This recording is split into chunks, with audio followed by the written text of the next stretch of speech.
بسم الله الرحمن الرحیم. السلام علیکم ملګرو، څنګه یې؟ ښه یې؟ امید د رب لرم چې ټول به روغ جوړ او ښاد او اباد یې. نن به څه په ویډیو کې پیش کوو چې یاره تاسو ته مونږ ویلو چې بې څنګه جوړیږي. دا تاسو ووینئ، دا 11 رکعتونه به تاسو اخلئ. دا هغه اوږده بې ده راښکته شوې چې ورته وایي، هغه 11 رکعتونه به تاسو واخلئ د قلم. مونږ په قلم باندې کار شروع کړو، مارکر سره ډېر صحیح نه راځي. بیا به د یو سایډ نه د ګس سایډ نه به تاسو واخلئ د دې 15 کته او په لاندې به واخلئ په باندې یو کت. بیا به قلم چې کوم دی نو په هغه طریقه باندې کېږدئ او دغسې به یې راکاږئ. د دې سایډ نه به دا به تاسو یو کت برې نه والئ او لاندې پورې به د بې سر دغسې ولګوئ.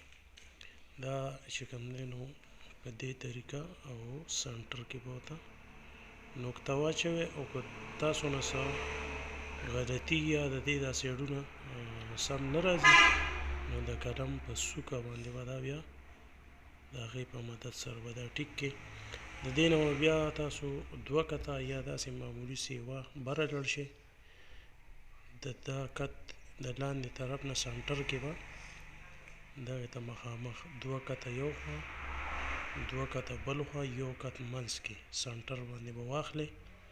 په دې طریقه باندې دا به ټوټل 15 کته شي.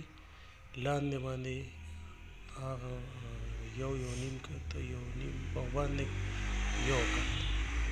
بیا به په دې طریقه باندې ستاسو دا بې چې کوم ده دا ټکي به جوړیږي.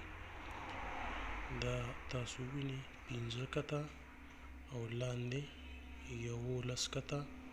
خو دغه کتونه 7 کیدی شي، 9 هم کیدی شي او 11 هم کیدی شي. دا کوم شي راښکلې شوی ده. دغسې دا چې کوم دی نو په 15 او په 7 کته کې دا یو بې هم تاسو لیکلی شئ. دا مونږ 15 واخیستو، تاسو چې ځای مناسبت سره کتی شي نو 7 اخیستی شئ. او اوږده چې کومه ده نو هغه 7 9 او 11 ده. او دا چې کوم دی نو دا 15 کته او 7 کته اخري د دې دغه سایز دی. نو هم په دغه طریقه به کتونه لګوئ. دا تاسو وګورئ، مونږ تاسو ته کتونه لګوو. بیا د دې په سنټر کې بالکل په سنټر باندې به په باندې یا یو کت دا به تاسو لاندې واخلئ او قلم به په دې طریقه باندې راکاږئ.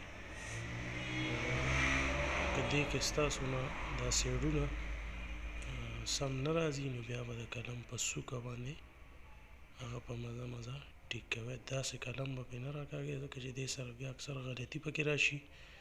خو دا به تاسو د قلم په څوکه باندې ټیک کوئ.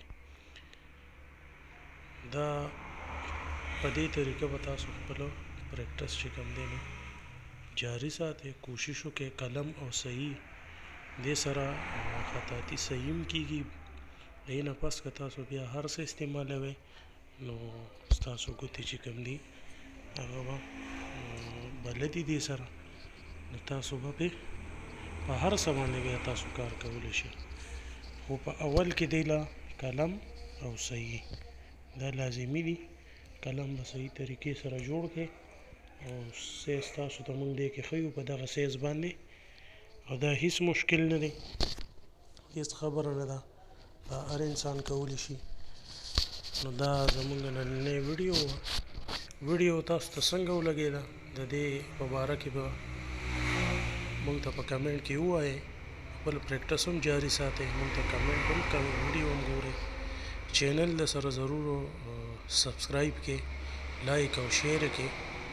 او ماشومانو دپاره خاص کارو داسې په توکل به تاسو دغه نه اچوئ ځکه چې دا بیا اکثر غلط راځي. نو داسې په توکل کار به نه کوئ، ځان ته به ناپو لګوئ. د خپلو ماشومانو د خطاطۍ د سیټ کولو دپاره چینل ضرور سبسکرایب کړئ، ویډیو سره لایک او شیر کړئ. او د خپل رائے اظهار موږ سره په کمنټ کې ضرور وکړئ. موږ به ستاسو په تمه یو چې چېرته یې ښاد او باد خوشحاله اوسئ. د الله په امان.